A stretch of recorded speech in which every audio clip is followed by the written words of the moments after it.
Hi, I'm Dr. Nancy Messonnier from CDC.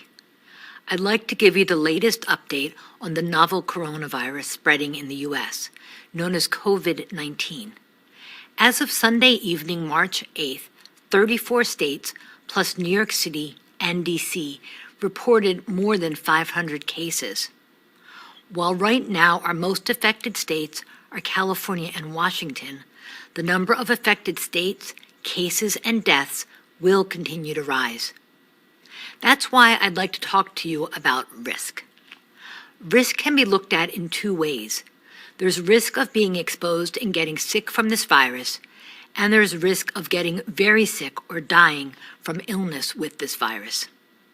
This virus is capable of spreading easily and sustainably from person to person. And there is essentially no immunity against this virus in the population because it's new.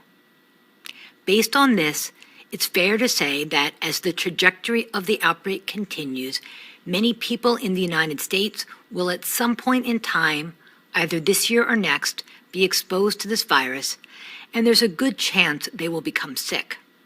But again, we do not expect most people to develop serious illness. This seems to be a disease that affects adults, and most seriously, older adults. Starting at 60, there is an increased risk of death, and the risk increases with age. The highest risk of serious illness and death is in people older than 80.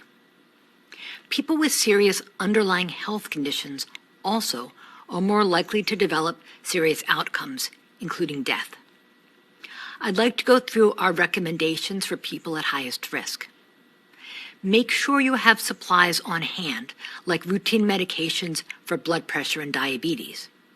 Have enough household items and groceries so that you will be prepared to stay at home for a period.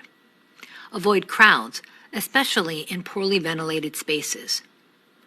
Travelers, particularly those with underlying health issues, should defer all cruise ship travel worldwide. We also recommend that people at higher risk avoid non-essential long plane trips.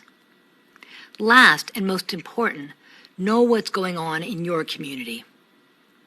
I understand these recommendations may not be popular and that they may be difficult for some people. At CDC, our number one priority is the health and safety of the American people. These are the kind of recommendations I've made to my parents. Everyone has a role to play in helping to protect our family members, friends, colleagues, and neighbors who are most at risk.